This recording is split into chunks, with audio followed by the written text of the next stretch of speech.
un Estado democrático, la política, la economía y las actividades sociales se rigen por la Constitución. El día de hoy, en el programa, conversaremos sobre la Constitución como soporte de la política. Soy Francisco Morales y esto es Tus Derechos. A lo largo de nuestra historia se han pensado varias definiciones de lo que es la política. Entre las ideas más clásicas se señala que la política es el ejercicio del poder. También se afirma que es la disposición de obrar en una sociedad utilizando el poder público organizado para lograr objetivos provechosos para el grupo. Es así que las personas que quieren hacer uso de su derecho a formar parte del gobierno de una nación buscarán aliarse con otras personas que tengan en común los mismos ideales en procura de asegurar un bienestar para todos. La política será el medio a utilizar para dar a conocer sus intereses y metas, así como para trazar las líneas que los ayudarán a conseguir su cumplimiento y a la vez el desarrollo económico y social de un país. Pero para poder ejercer algún tipo de poder en beneficio de los demás, se deben establecer límites para que este poder no sea excesivo y se convierta en un arma negativa que deteriore la convivencia dentro de una nación y para que el bienestar sea colectivo y no individual. Es así que la Constitución es la norma suprema de un Estado que fija los límites y define las relaciones entre los poderes del Estado, poder ejecutivo, legislativo y judicial, y órganos constitucionales autónomos, Tribunal Constitucional, Consejo Nacional de la Magistratura, Ministerio Público, Jurado Nacional de Elecciones, entre otros, y de estos con los ciudadanos, estableciendo así las bases para una convivencia democrática. Igualmente, la Constitución garantiza los derechos y libertades de las personas, así como establece sus deberes. En suma, es el principal instrumento de protección de los ciudadanos. La Constitución se convierte en el marco normativo de actuación de quienes hacen política y aspiran a gobernar.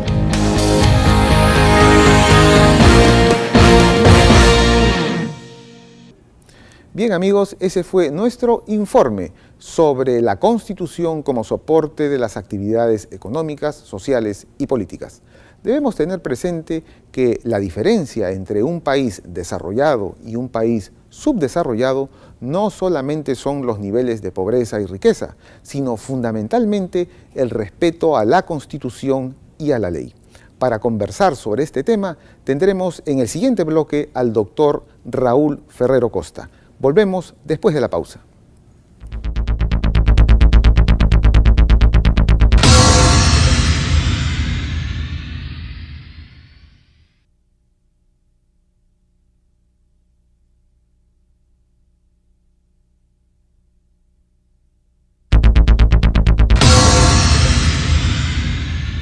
Bien amigos, ya nos encontramos con el doctor Raúl Ferrero Costa, distinguido jurista de nuestro país. Bienvenido al programa, doctor. Muchas gracias, encantado de estar aquí con ustedes en este programa que tiene tan buena sintonía y que además realiza una labor verdaderamente importante, ¿no?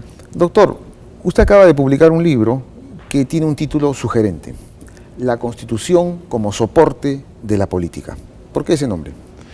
Bueno, en el Perú el respeto a la Constitución no es algo que haya sido muy común, menos aún en los primeros tiempos de la República.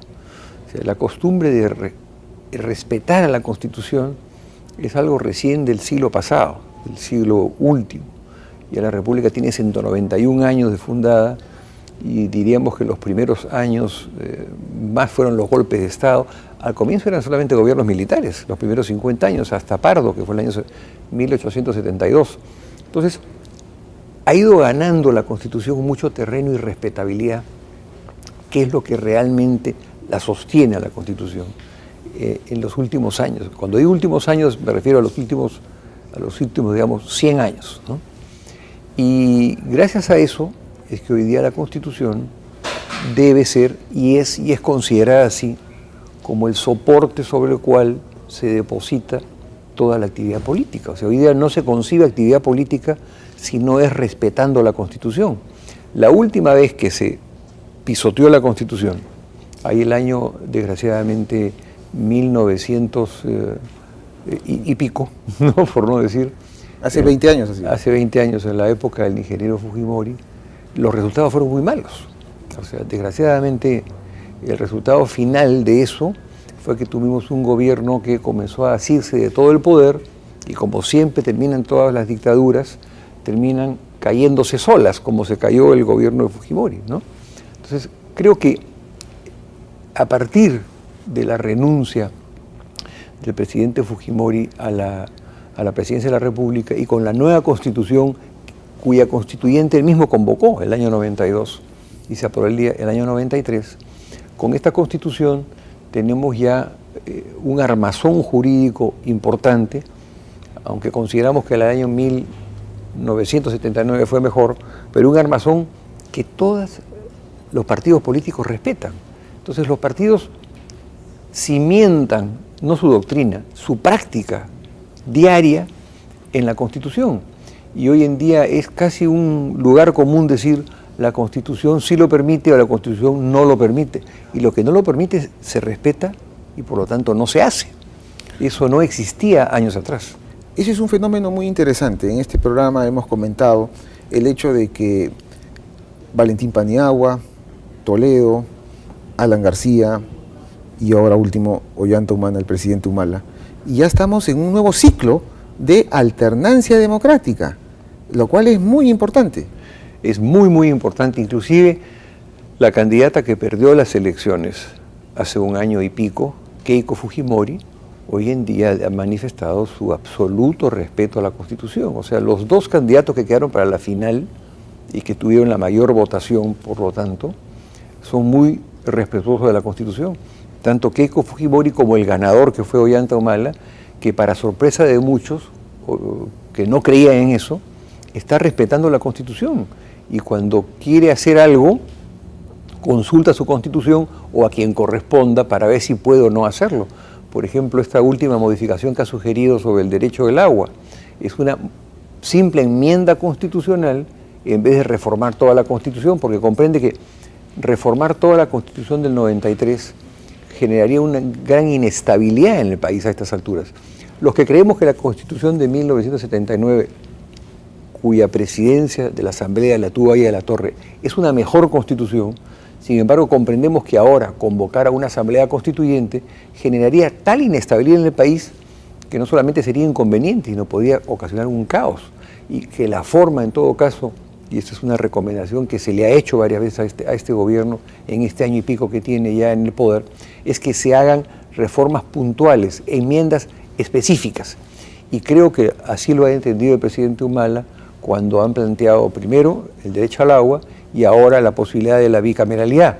O sea que la Constitución puede no ser tan buena como la anterior, y no es tan buena como la anterior, pero tiene capítulos muy buenos, como el capítulo económico, que es un capítulo que le ha dado solidez al país y ha permitido o ayudado a que los políticos, respetando lo establecido por la Constitución, hayan podido hacer o seguir políticas económicas coherentes que hayan permitido este crecimiento que se está dando ahora, ¿no?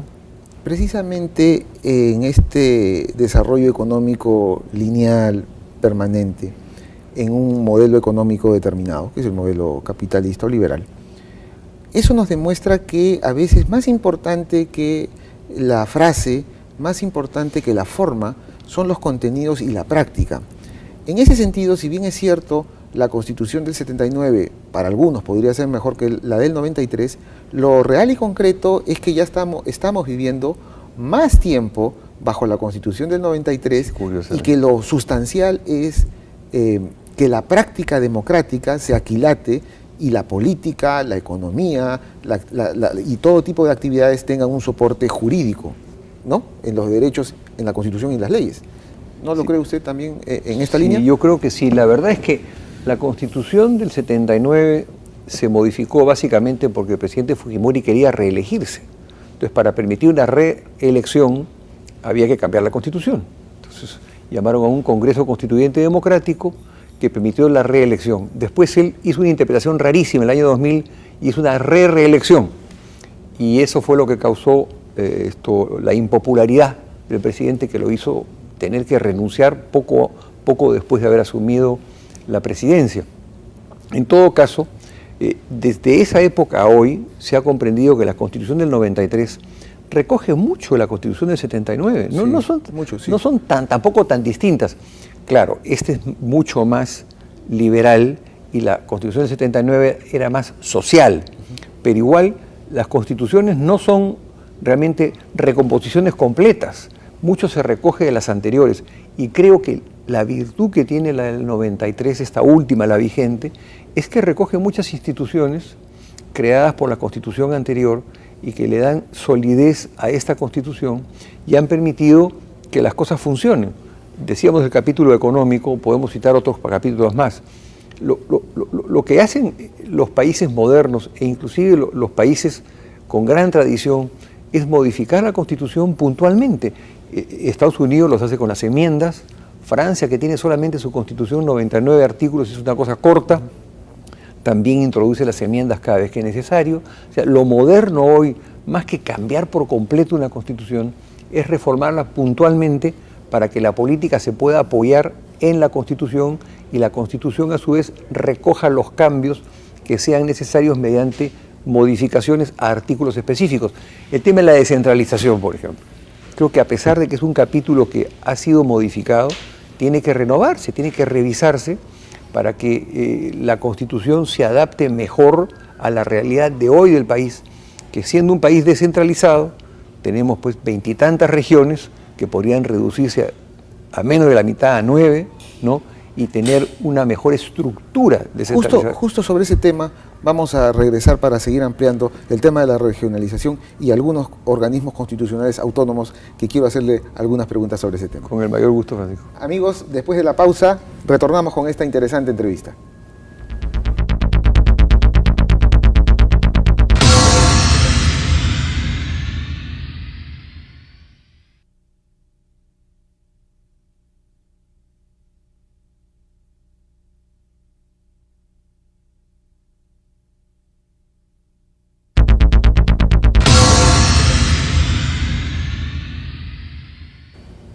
Bien amigos, continuamos con esta entrevista al doctor Raúl Ferrero Costa.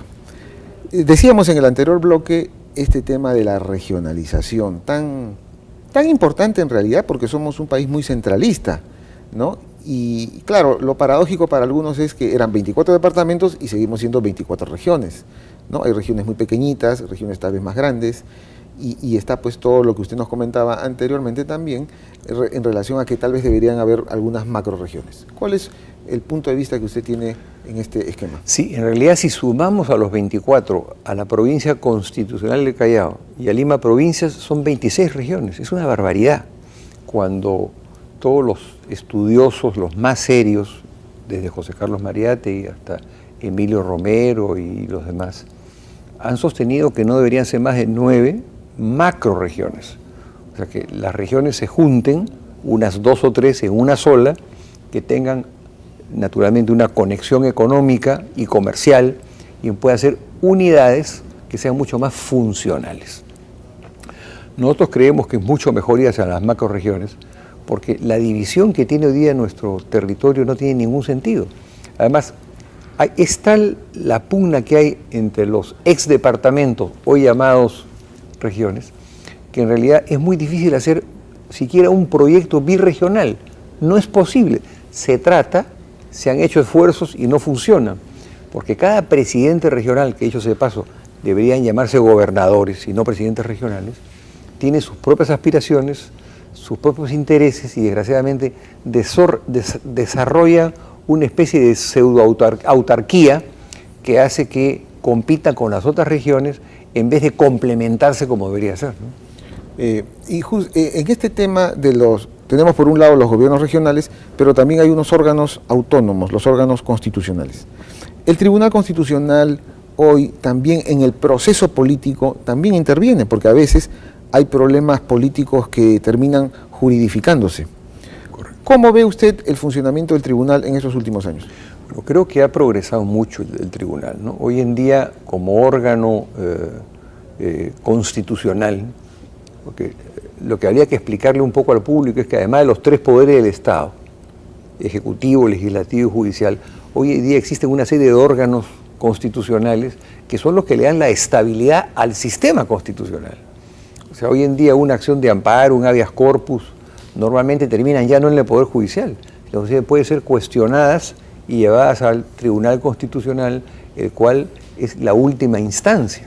Entonces yo creo que la función del tribunal, en lo que es control concentrado, o sea, cuando una ley es o no constitucional, como en las acciones de garantías que ve en última y definitiva instancia, ha hecho un gran progreso y hoy en día podemos tener la seguridad de que el tribunal no comete los errores que se cometieron en un comienzo. Esa práctica creo que es importante, creo que en algo ha servido la buena relación que hay con otros tribunales como el alemán, como el español, que tienen más experiencia que el nuestro, y eso debería tratar de desarrollarse aún más. Pero hoy en día la importancia del Tribunal Constitucional es inmensa para determinar cuándo una ley es o no constitucional. Y cuando el Congreso aprueba una ley inconstitucional, el único que le puede decir que está equivocado es el Tribunal Constitucional. Entonces, ese tribunal tiene una misión importantísima. Usted entonces también sería partidario de su permanencia, ¿no? Ya el tribunal va teniendo carta de ciudadanía, porque a veces, cada cierto tiempo, cuando existe una decisión polémica, dicen, el tribunal debemos cerrarlo, debemos regresar a la Corte Suprema. ¿Por qué esa desesperación a veces que nos lleva a destruir las instituciones? Sí, pues somos muy amigos de destruir constituciones. Primero, la Constitución del 79, o sea, la anterior, ya consideraba un tribunal de garantías constitucionales que hizo un buen ejercicio, comenzó a trabajar bien, aunque fue muy criticado. Y esta Constitución no hace sino recoger ese proyecto de la Constitución del 79, que a su vez recoge el de la Constitución española del año 1978, y ha venido funcionando bien como ente equilibrador. O sea, mientras el Tribunal Constitucional no se exceda más allá de sus funciones y no invada los fueros del Poder Judicial, el tribunal es muy necesario porque define y dirime el derecho en temas estrictamente constitucionales. Doctor, y nos lleva a un esquema moderno, porque los sistemas constitucionales más modernos son los que tienen tribunales constitucionales. Justamente los más antiguos, de las constituciones más antiguas de la cual es tributaria la Constitución americana, son los que tienen tribunales supremos. Y además son países que tienen una gran tradición jurídica, los anglófilos, ¿no? Una tradición de tener constituciones mucho más antiguas, inclusive la inglesa es una constitución que nosotros denominamos no escrita, creo que no es exacto, no es pero es así como se le denomina, por decir que tiene una gran flexibilidad para modificar una norma constitucional. No hace falta de ir a la Constitución, sino simplemente se hace mediante una norma del mismo rango. Pero esos son solamente los que tienen esa tradición. Después, toda la Europa tiene tribunales constitucionales, que es de donde viene nuestra cultura. Nuestros cimientos constitucionales son básicamente franceses y también americanos. El presidencialismo nuestro atenuado es más francés que norteamericano. El poder de un presidente de la República en el Perú, los ministros, es una decisión mucho más francesa o afrancesada europea que lo es la norteamericana. Claro que en Europa tienen un sistema, me parece, mejor que el nuestro, y hay menos presidencialismo, ellos tienen gobiernos parlamentarios, o sea, quien gana las elecciones tiene más parlamentarios y esos eligen al gobierno.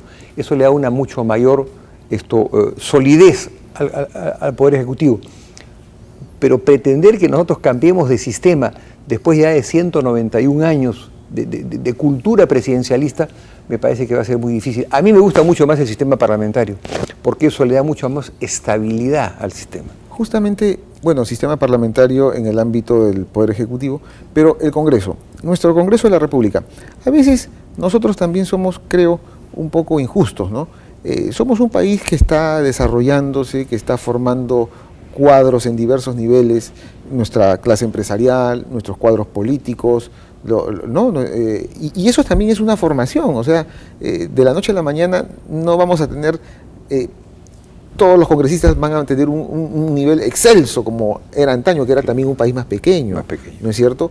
Hoy hay cambios. Entonces, a veces tengo la impresión, como hemos comentado, que nosotros, que a veces nuestra crítica es muy dura, y hay que a veces ver las cosas con un poco más de calma, ¿no? Sí, el Congreso pues es representativo de lo que es el país ahora, pero podría ser mejor, ¿no? Sí. Creo que del Congreso que tuvimos del 90 al 92, que era bicameral con un Senado, creo que el sistema era mejor que el unicameral. Definitivamente mucho mejor era el bicameral que el unicameral.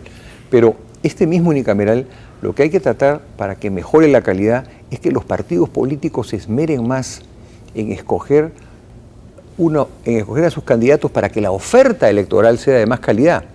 Y una de las cosas que creo que ayudaría muchísimo sería, por ejemplo, la eliminación del voto preferencial, para que los partidos políticos puedan construir mejor sus propios cuadros. Los partidos políticos con el voto preferencial están diezmados.